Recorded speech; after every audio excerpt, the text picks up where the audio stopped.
যে আল্লাহ রাব্বুল আলামিন মুসলমানের ক্লান্তি লগ্নে উলামায়ে কেরামদের সহবতে দ্বীনি কিছু কথা শোনার উদ্দেশ্যে আসার এবং বসার তৌফিকটুকু দান করেছেন। তাই আমরা শুকরিয়া আদায় করছি, আলহামদুলিল্লাহ। লক্ষ কোটি দুরূদ এবং সালাম আল্লাহর সৃষ্টির প্রধান আকর্ষণ জনাব মুহাম্মদুর রাসূলুল্লাহ সাল্লাল্লাহু আলাইহি ওয়াসাল্লামের সম্মানিত সুধী, রাস্তাঘাটে দোকান পাটে অনর্থক অকারণে নিষ্প্রয়োজনে যারা সময়টুকু নষ্ট করতেছেন, মেহেরবানি করে আমরা প্যান্ডেলের ভিতরে চলে আসি। ওই যে পর্দা পিছনে লামাই না, অসুবিধা পর্দাটা উঠে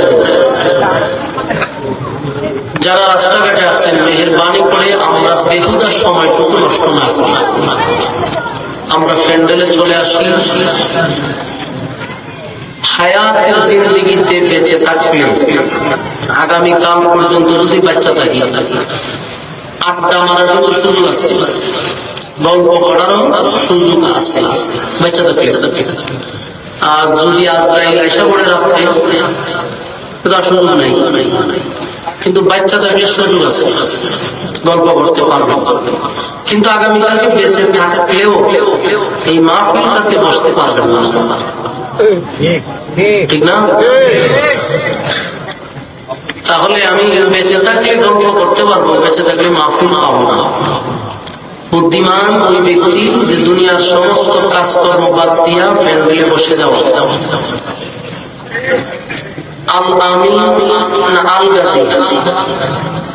আল গাজী যুব সংগঠন রাত দিন অক্লান্ত পরিশ্রম করে আপনাদেরকে দ্বীনি কথা শোনার সুযোগ করে দিয়েছে।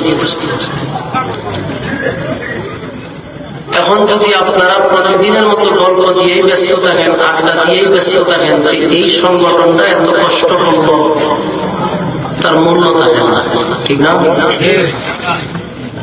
দাওয়াত দেওয়ার জন্য মাদ্রাসায় গিয়ে দাওয়াত দিয়ে আনছে। আমি অনেক রিকোয়েস্টের মাধ্যমে আসছি,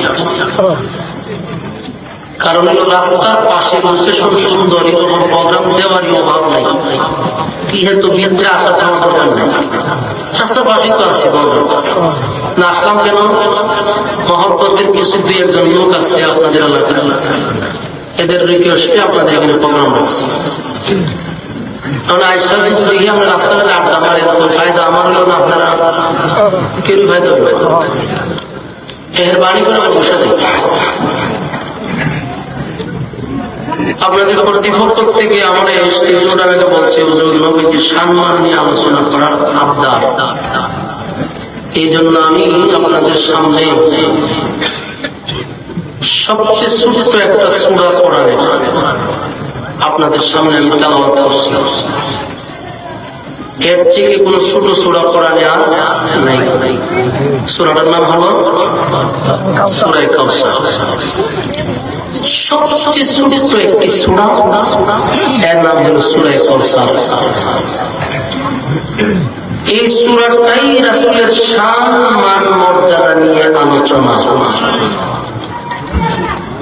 কোরআনের মধ্যে দুইটা সূরা আছে, একটা হলো শানে ইলাহি আর একটা হলো শানে রাসূল সাল্লাল্লাহু আলাইহি ওয়াসাল্লাম। সূরা ইখলাস মুফাল্লা সূরা আল্লাহর শানে, আর সূরা কাউসার নবীর শানে। তো নবীর সম্মান মর্যাদা নিয়ে আল্লাহ সূরাটি নাযিল করেছেন। এই সূরা নাযিলের পিছনে উল্লেখযোগ্য কয়েকটা কারণ ছিল। এর মধ্যে একটা হলো এই সূরা নাযিল করে রাসূলকে আল্লাহ খুশি করছে। এই সূরা নাযিল করে আল্লাহ রাসূলকে সান্ত্বনা দিয়েছে। এই সূরা নাযিল করে রাসূলের পক্ষে আল্লাহ প্রতিবাদ করছে। আমরা কারণ পেলাম কয়টা? তিনটা। একটা হলো খুশি করছে, সান্ত্বনা দিচ্ছে, প্রতিবাদ করছে। তাহলে আমরা প্রথম আলোচনা বুঝবো যে আল্লাহ খুশি করলেন কেন, সান্ত্বনা দিলেন কেন, প্রতিবাদ করলেন কেন। কেন বুঝতে হলে আপনার শেষ পর্যন্ত মনোযোগ দিয়ে শুনতে হবে। পৃথিবীতে যত নবী রাসূল আল্লাহ পাঠিয়েছেন, আদম থেকে নিয়ে একেবারে আমাদের নবী পর্যন্ত, দিনের দাওয়াত দিতে গিয়া, কালেমার দাওয়াত দিতে গিয়া, অমুসলিমদেরকে ইসলামের দাওয়াত দিতে গিয়া দুইজন নবী বাদে বাকি সমস্ত নবীরা কথা বুঝতেছেন? মানে কালেমার দাওয়াত দিতে গিয়া দুইজন নবী শুধু মায়ের খায় নাই, আর সমস্ত নবীরা কেউ মায়ের কাছে লাঞ্ছিত হয়েছে, অপমানিত হয়েছে। দুইজন নবীর মধ্যে একজন মায়ের খায় নাই, উনি হলেন হযরত আদম আলাইহিস সালাতু ওয়াস সালাম। উনি কালেমার দাওয়াত দিতে গিয়ে মায়ের কাছে। প্রশ্ন হলো কেন ওনারা মারবো কে? বলেন ওনারা মারবো কে? কিন্তু প্রথম মানুষ মারলে তো মানুষ ওনারা মারতে হবে, এই জন্য উনি কালেমার দাওয়াত দিতে গিয়ে মায়ের খায় নাই। কথা বুঝতেছেন? আমি নিজে অসুস্থ, অ্যান্টিবায়োটিক ওষুধ খাই উঠছে, নাক দিয়ে বন্ধ দিয়েছে, আমি শ্বাস টানতেছি মুখ দিয়া, আপনারা সবাই না শ্বাস টানেন নাক দিয়া, আমার দুনো নাক বন্ধ। তো আপনারা যদি একটু হায় নাক বন্ধ দিলে আমার কথা বলার আগ্রহ বাড়বে ইনশাআল্লাহ। এখন দেখেন আদম আলাইহিস সালাতু ওয়াস সালাম উনি মায়ের খায় নাই, কারণ উনি প্রথম মানুষ, তাই ওনারে মারার মতো কোন লোক তৈরি হয়নি, এই জন্য উনি মায়ের খাইছেন। আরেকজন নবীকে উনিও মায়ের খায় নাই। আরেকজন নবী হলেন হযরত সুলাইমান আলাইহিস সালাতু ওয়াস সালাম। উনার জন্য তো মানুষ ছিল, মানুষ থাকার পরেও উনি মায়ের খাইছেন, গালিও শুনছেন। উনি কি ছিল যে ওনার কেউ মারতেও পারে নাই, ওনার বিরুদ্ধে কথা বলার সাহসও পায় না। তার একটা কারণ হলো সুলাইমান নবী ছিল বাদশাহ, কোন দেশের বাদশারে তো মারতে পারে, বাদশারে তো মারবে কেমনি? কারণ বাদশার হাতে তো অস্ত্র, জনগণের হাতে তো অস্ত্র নেই। এই জন্য বাদশারে কেউ মারে না, বাদশা মার দেয়। সুলাইমান আলাইহিস সালাতু ওয়াস সালাম উনি বাদশা ছিলেন, শুধু এখানে শেষ না। আল্লাহ ওনাকে এমন এক বাদশাহী দিছে যে আদম থেকে নিয়ে আজকে পর্যন্ত পৃথিবী ওনার আগে এত বড় রাজত্ব, এত বড় বাদশাহী আল্লাহ দ্বিতীয় কাউকে দেয় নাই। ওনার পরে কিয়ামত পর্যন্ত এত বড় বাদশাহী আর কেউ দিবেও না। সুবহানাল্লাহ।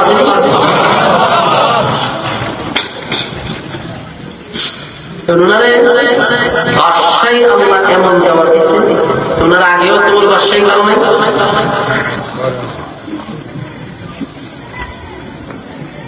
বাইরে ভাই সাপ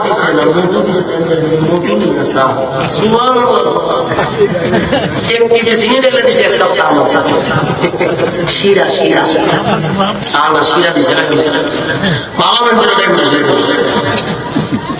সম্মানিত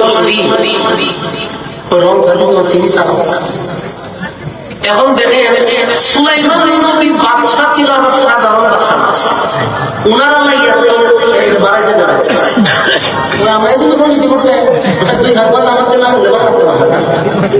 মাইক ম্যান দুইটা কথা না বললে মাইক ম্যানরা কিছু রাস্তাতে কিছু করতেই বন্ধ করে, মাইক চলতে চলবো কিনা বেরো বলে আর বেচার শোনাই তো কত দিয়ে আনছে 6,000 তো মাউথ পিসের দাম হয়েছে সার্ভিস দিতে দেখতে বানাতে মাঝখানে খেলাম না 8 টাকা হয়েছে না জানি সাউন্ড কম না, আমার স্কেল তো এখনো বাড়ছে না, পারবো এটা কমান যেমন আসি সাউন্ড বাহিরে বাড়াবে দরকার নেই, আমরা মনে নেই কথা তো তুই চলতেছে। এখন সুলাইমান আলাইহিস সালাতু ওয়াস সালাম এত বড় রাজত্ব দিয়েছে, আপনারা সামনে আসমানের নিচে যত জায়গা আছে এমনি তো আমরা আশুয়া ছিল বাংলাদেশের প্রধানমন্ত্রী, ঠিক না? আর কসাই মুদ্রা ভারতের প্রধানমন্ত্রী, ডোনাল্ড ট্রাম্প আধা ভাগ লাগলে আমেরিকার প্রধানমন্ত্রী, পুতিন হলো রাশিয়া, এটা আরেকটা আছে লাদেনের রাশিয়া প্রেসিডেন্ট।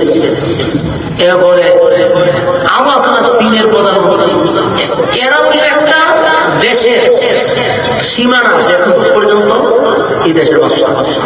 আর সুলাইমান নবীর আল্লাহ আসমানের নিচে যত জায়গা আছে সব জায়গার বাদশা। সাগরের নিচে ওনার রাজত্ব চলে, মা সুন্দর কথা না, তার সুন্দর কিতাব সাগরের নিচে রাজত্ব চলে। মাছের সাথে মতো কথা বলে, মাছরেও মাঝে মধ্যে সটকরা তাপ করতে চিন্তা করে ওনার রাজত্ব সাগরের নিচে। ছোট্ট দুই ফিফরা লাগছে সবাই যমুনার সমাধান করে ফিফরার বাসা। সুলাইমান আলাইহিস সালাম আসমানের নিচে সমস্ত রাজত্ব দিচ্ছে, এখানেই শেষ। আমি আপনি যখন প্রেসিডেন্ট হবেন তখন আপনার যে বাহিনী থাকবে, এই বাহিনী সবগুলা থাকে মানুষ না রবট থাকে?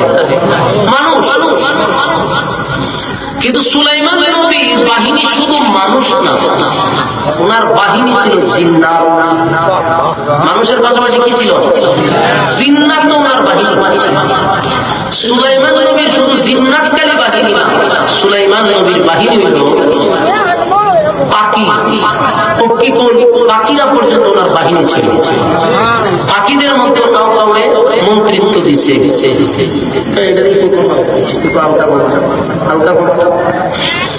পাখিদের মধ্যে কেউ মন্ত্রী আছে, যেমন হুদ হুদ নামক একটা পাখি, এটা ছিল পানি মন্ত্রী। কি মন্ত্রী?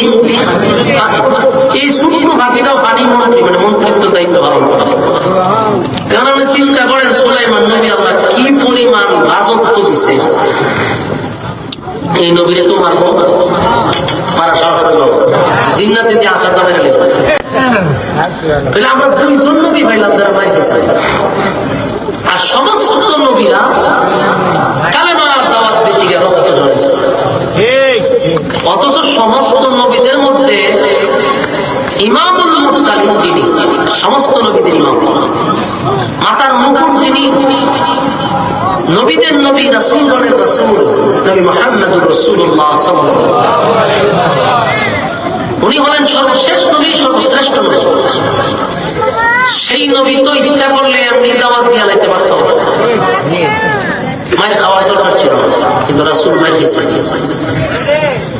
যখন কালেমার দাওয়াত দেয় তখন প্রথম দিক দিয়ে গোপনে দাওয়াত দিচ্ছে। গোপনে দাওয়াত দেওয়ার পরে আল্লাহ বলছেন যে না, প্রকাশ্যে দাওয়াত দেয়।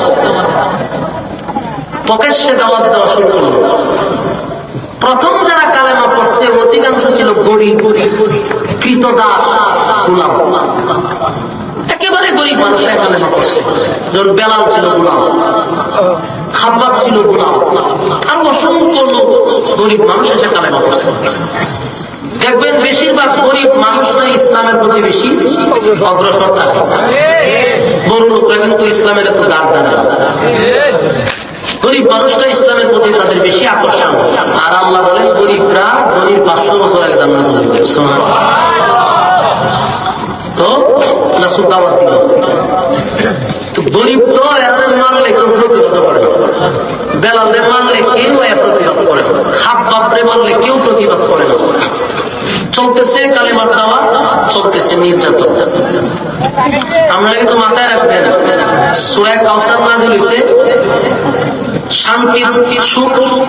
একটা হলো নবীকে সান্ত্বনা দেওয়ার জন্য, আর একটা হলো খুশি করার জন্য, আর একটা হলো প্রতিবাদ করার জন্য। এই তিনটা অপশন মাথায় রাখবেন, শেষে দেখবেন এই তিনটা মিলছে কিনা, তাহলে আমরা আলোচনা করার অবস্থা হবে। তো রাসূল সাল্লাল্লাহু আলাইহি ওয়াসাল্লাম যখন কালেমার দাওয়াত দেয়, ও বাধা, বিভিন্ন সময় বাধা দিতেছে, হামলা করতেছে, কিন্তু থামে নাই। আল্লাহ রাসূলকে নিজে কইছে যে আপনি শুয়ে থাকবেন না, বসে থাকবেন না, দাঁড়িয়ে যাবেন। দুইটা ক্যাসেটকে আমার সামনে বসাইছে, বন্ধুরা লইয়া বন্ধু করে খায় আর বন্ধ করে এরা কইছে না বুঝে বুঝতো না, কিন্তু ক্যাসেট তো হতাম করে আবার চালাই দিবে। কথা কথা বলেন না, মনোযোগ দিয়ে শুনে, মনোযোগ দিয়ে।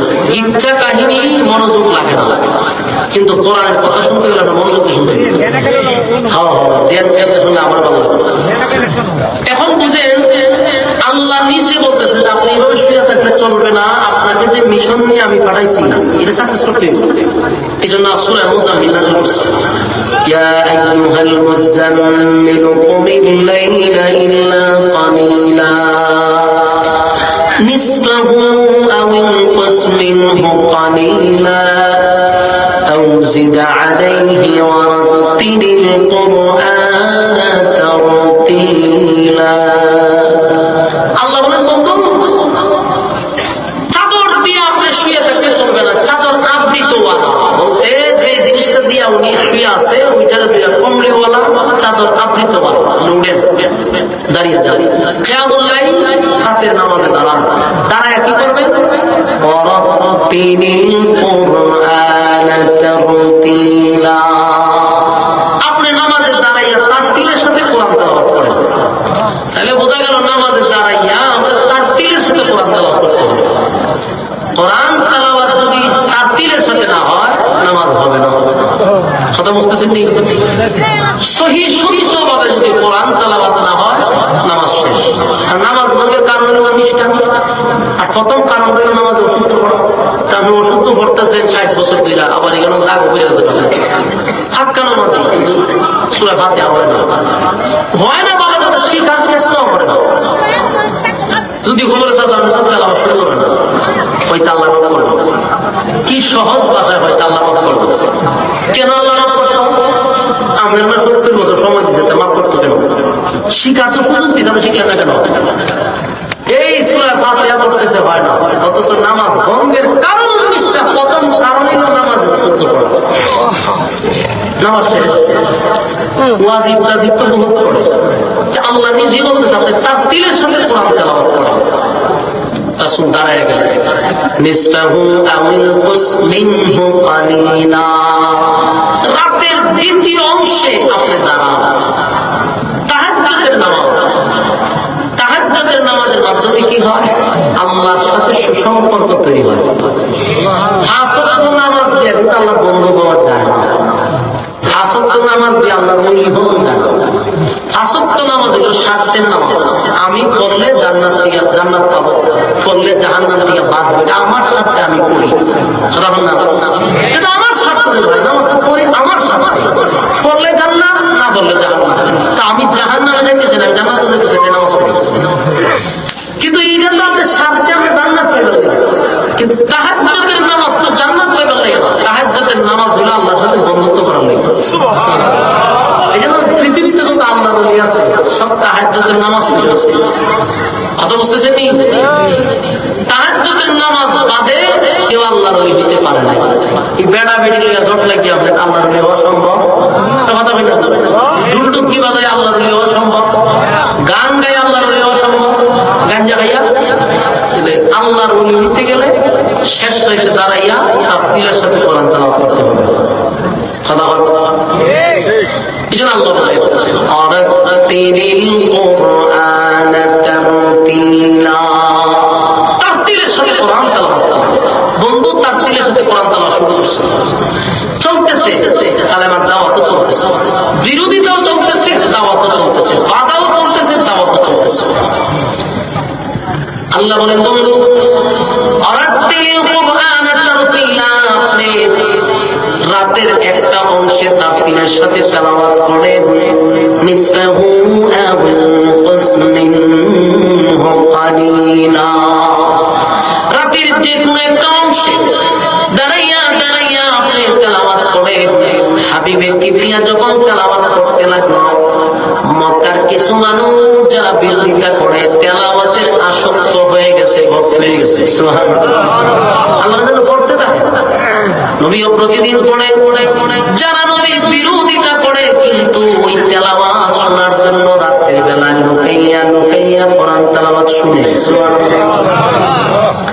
যেমন নবীর আপন চাচি উম্মে জামিল শুধু বিরোধিতা করে, শুধু বিরোধিতা করে। আল্লাহ পাক বন্ধু মধ্যে তেলাওয়াত করতে থাকেন।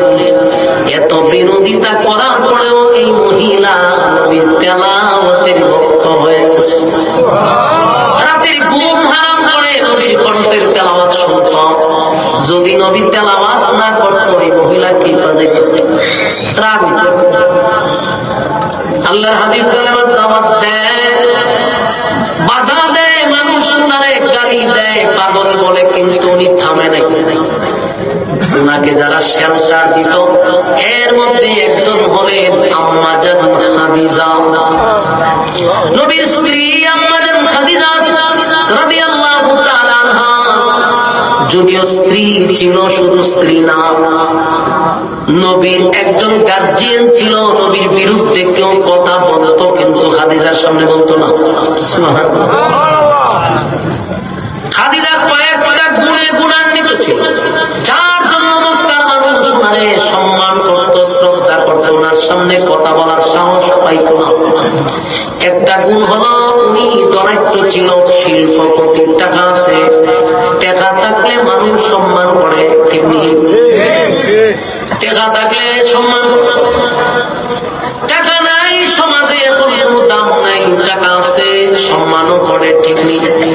খাদিজা টাকাওয়ালা ছিল, দুইটা গুণে গুণান্বিত। আরেকটা হলো উনি তখনকার মানুষের যেহেতু শিক্ষিত ছিল, শিক্ষিত মানুষকেও মানুষ সম্মান করে, ঠিক নেই? 3 নাম্বার হলো সম্ভ্রান্ত পরিবারের ছিল, বংশ ভালো, বংশ ভালো হইলেও মানুষ সম্মান করে, যে বংশটা ভালো, ঠিক নেই?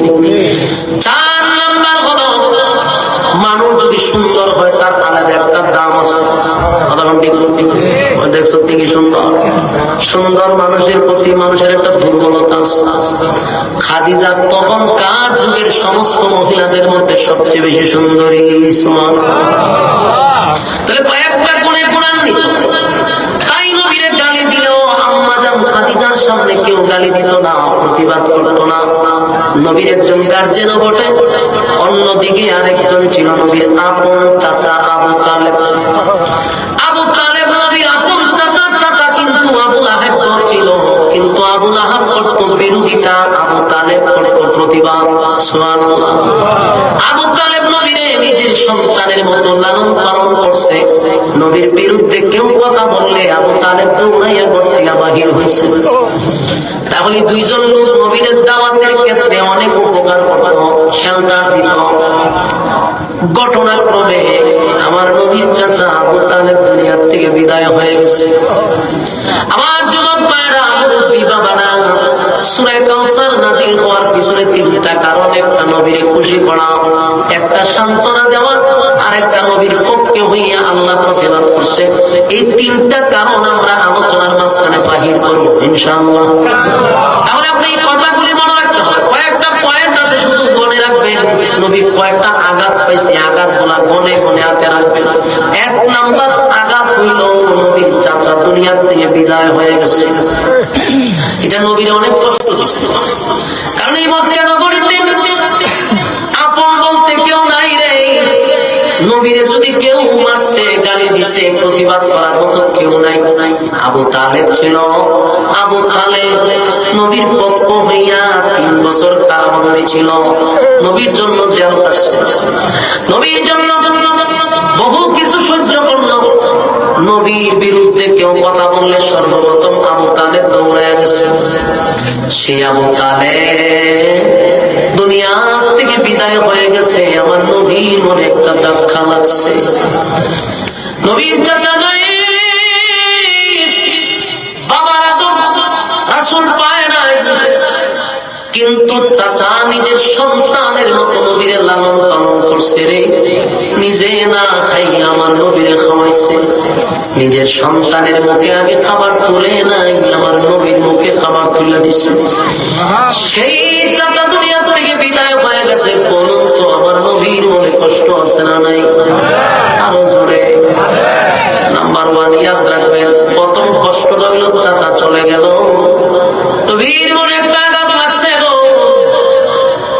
2 নাম্বার হলো কিছুদিন যেতে না যেতেই নবীর সবচেয়ে কলিজার টুকরা প্রিয়তমা খাদিজা দুনিয়ার থেকে বিদায় হয়ে গেছে।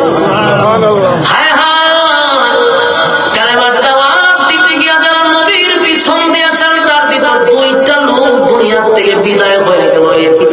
কিছুদিনের ব্যবধানে চাচাও গেল, স্ত্রীও চলে গেল। আম্মা জান খাদিজা শুধু স্ত্রী ছিল না, নবীর একজন বন্ধু ছিল। দুঃখের কথা সুখের কথা খাদিজার কাছে বলত। খাদিজা নবীর সান্ত্বনা দিত। এমন বুদ্ধিমান বউকে পায়। এই জন্য আল্লাহ নবী একবার আম্মা জান আয়েশার কাছে বলছিল, খাদিজা যদি বেঁচে থাকতো আমি নবী আর কোনদিন দ্বিতীয় বিবাহ করতাম না। খাদিজার প্রতি নবী বড় দুর্বল। খাদিজা কোটি কোটি টাকার মালিক ছিল তৎকালীন সময়ে। ওই সব সম্পদ আমার নবীর কদমে ঢাইলা দিচ্ছে। এই জন্য আল্লাহ একটা আয়াতে বলেন, আল্লাহ দেখবেন সূরা দুহার মধ্যে বলেন, ওয়াজাদাকা আইলান ফাআগনা। আল্লাহ বলেন আপনি গরীব ছিলেন, আমি আপনাকে ধনী বানাইছি। আল্লাহ নিজে বলছে আপনি গরীব ছিলেন, আপনাকে ধনী বানাইছি। ধনী কেমনে হইল? খাদিজার ব্যবসা বাণিজ্য নবী দেখাশোনা করত। শেষ পর্যন্ত বিবাহের মাধ্যমে খাদিজার সমস্ত সম্পদ নবীরে দিয়া দিচ্ছে। সুবহানাল্লাহ। আল্লাহ আপনি ধনী ছিলেন না, আপনি গরীব ছিলেন, ধনী বানাইছি। সুবহানাল্লাহ। ধনী বানাইছে কথা কি আমার না আল্লাহ?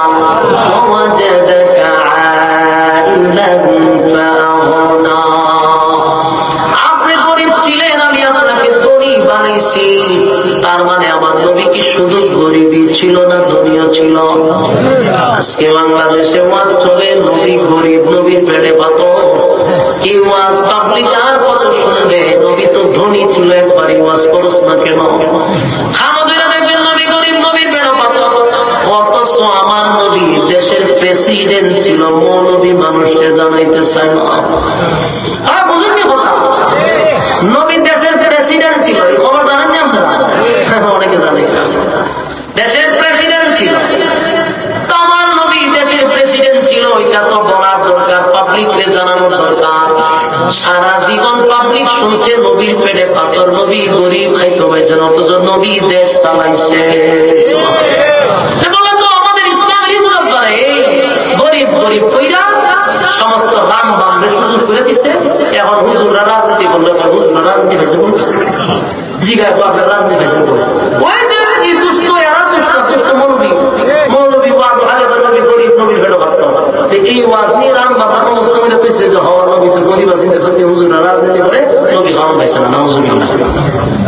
অথচ আল্লাহ নবীর দেশ চালাইল, দেশের প্রেসিডেন্ট ছিল। আবু বকর দেশের প্রেসিডেন্ট ছিল, উমর দেশের প্রেসিডেন্ট ছিল, উসমান দেশের প্রেসিডেন্ট ছিল। এই ওয়াজ নাই। এর লেগে আজকে আমরা হুজুররা রাজনীতি করলে রাজনীতি পাইছেন উল্টা আমরা শিখাইতে আসলাম, তোরা রাজনীতি পাইছেন। আমরা শিখাইতে আসলাম না, তোরা ভাইলে রাজনীতি আমরা পাইছি রাসূল থেকে। আল্লাহ রাসূল আমাদের রাজনীতি শিখাইছে, আমরা পাইছি, তোরা পাইছেন। এই প্রশ্ন আমরা না করতাম। আমরা যদি রাজনীতি পাইছেন, আমরা একটা পিছনে ব্যাগ আছে, আমরা রাসূল থেকে রাজনীতি শিখছি। রাসূল দেশের প্রেসিডেন্ট ছিল, আমরা রাজনীতি করি। এরা রাজনীতি শিখে তোরা হাতে শিখছ, আমরা পরে বলে দিয়ে দিব তোরা রাজনীতি শিখছ ফেরাউনের থেকে, তোরা রাজনীতি শিখছ নমরুদের থেকে, আবু জাহিল্লার থেকে। এছাড়া তোরা কবি কি? কারণ তোরা আবু জাহিল্লার চরিত্র তোদের মধ্যে আছে, ফেরাউনের চরিত্র তোদের মধ্যে আছে, নমরুদের চরিত্র তোদের মধ্যে আছে। রাজনীতি ঘাটলে বোঝা যায় যে এই চরিত্র তো ফেরাউনের আছে, এই চরিত্র নমরুদের আছে। কথা ঠিক ঠিক। ফেরাউনের মানুষের উপরে জুলুম করতো, এখন যারা রাজনীতি করে এরা মানুষের উপরে জুলুম করে। ফেরাউনের মানুষের অধিকার নষ্ট করতো, এখনকার রাজনীতিবিদরা মানুষের অধিকার নষ্ট করে। আবু জাহিল সান্দাবাজি করতো, টেন্ডারবাজি করতো, এখন অনেকে টেন্ডারবাজি সাদাবাজি করে। মিলে তো তোরা। আর আমরা তো জিজ্ঞাসা, আমরা কোনো স্বয়ং রাসূলুল্লাহ থেকে রাজনীতি শিখছি, যেই রাজনীতির মধ্যে মানুষের অধিকার নষ্ট হয় না, যেই রাজনীতির মধ্যে মানুষের উপরে জুলুম হয় না, দেশের টাকা বিদেশ পাচার হয় না। এদেশের কোন আলেমদের ব্যাপারে আজ পর্যন্ত কোনো মামলা পাইছেন যে হুজুররা টাকা মেরে বিদেশ গেছেন? কিন্তু আমি 1000 নেতা দেখাইতে পারবো দেশের টাকা নিয়ে বিদেশ পাচার করছে। মামু কথা বলার যত সাবধানে হওয়া দরকার। কথা ঠিক ঠিক। এই কথা তো শিখাইয়া দিচ্ছে আমাদের মতো লাল নীল বাতি বলা হুজুররা। কথা বলছে লাল নীল বাতি তুলে ওঠে মাফিল এরা এসে শিখাইছে যে নবী ভেড়ো ভাবত আর নবী গরিব আছি, এখন এরা নবী গরিব রাজনীতি করে এই দরবারটাই আমরা হয়েছে। এই জন্য সূরা যুহা পড়বেন, বাংলাতে অর্থ আপনি পড়বেন ওয়াজাদাকা আইলান ফাআগনা। আপনি গরিব ছিলেন, আমি আল্লাহ আপনাকে ধনী বানাইছি। নবীরে গরিব গরিব কইয়া 12টা ইসলামের বাজায় দিচ্ছেন। হ্যাঁ, নবী গরিব ছিল কিন্তু আল্লাহ দুনিয়ত বানাইছে, ঠিক নেই? আমার যুবক ভাইরা, আম্মা জান খাদিজার ব্যবসা পরিচালনা করত। খাদিজা সব সম্পদ নবীরে দিছে, আপনি ইসলামের জন্য ব্যয় করেন। নবী সব ইসলামের জন্য ব্যয় করছে, সব দিয়া দিছে ইসলামের জন্য। এই জন্য আম্মা জান খাদিজার প্রতি নবী দুর্বল। দুনিয়ার থেকে আম্মা জান খাদিজা চলে গেল, একই টাইমে চাচাও চলে গেল। দুইটা আঘাত নবীর ভিতরে সহ্য করতে পারতেছে না, কারণ গোটা মক্কা নগরীতে কেউ নাই পয়গম্বরকে সান্ত্বনা দিবে। দুঃখের কথা কারো কাছে বলবে, সুখের কথা কারো কাছে বলবে, কেউ নাই রে। যারা ছিল দুজন দুনিয়ার থেকে বিদায় হয়ে গেছে। দুইটা আঘাত নবী পাইল। এতদিন কালেমার দাওয়াত দিলে নবীর গালি দিত, কিন্তু তাস করার সাহস ছিল না। কিন্তু এখন মক্কার মানুষ আমার নবীরে মারার জন্য প্রস্তুতি নেয়। নাউজুবিল্লাহ। এখন তাদের কথা বলো, আবু তালেব নাই, খাদিজা নাই, মুহাম্মদ আমাদের দেবদেবীর বিরুদ্ধে কথা বললে, মূর্তির বিরুদ্ধে কথা বললে আমরা এখন প্রতিবাদ করবো হাত দিয়া। নাউজুবিল্লাহ। মক্কা পুরোটাই গরম। আল্লাহ নবী চিন্তা করলো মক্কাবাসী এখন মারাত্মক কেফা, তাই আবার কালেমার দাওয়াত মক্কায় না দিয়া পয়গম্বর দূর, বহু দূর তায়েফে চলে গেছে। আপাতত তায়েফে গিয়া কালেমার দাওয়াতটা প্রচার প্রসার করি, মক্কা ঠান্ডা হইলে মক্কায় দাওয়াত দিব রে।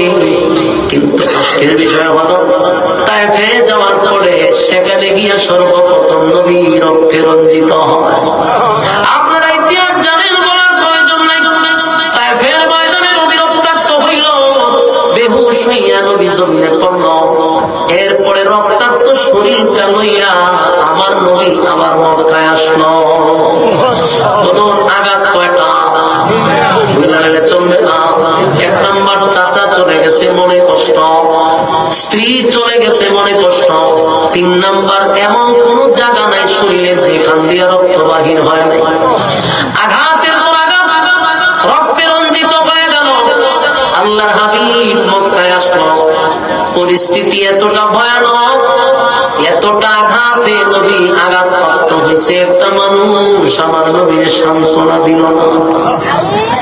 আল্লাহর নবী মনের কষ্ট নিয়ে, শরীরের প্রচন্ড আঘাত, নবীর শরীরে তাপ উঠে গেছে। কারণ কত জোরে ঢিল মারলে পরে চামড়া ফেটে রক্ত বাহির হয়।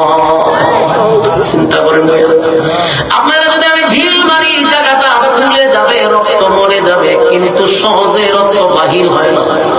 কিন্তু এটা কত জোরে আঘাত করলে পরে চামড়া ফেটে রক্ত বাহির হয়।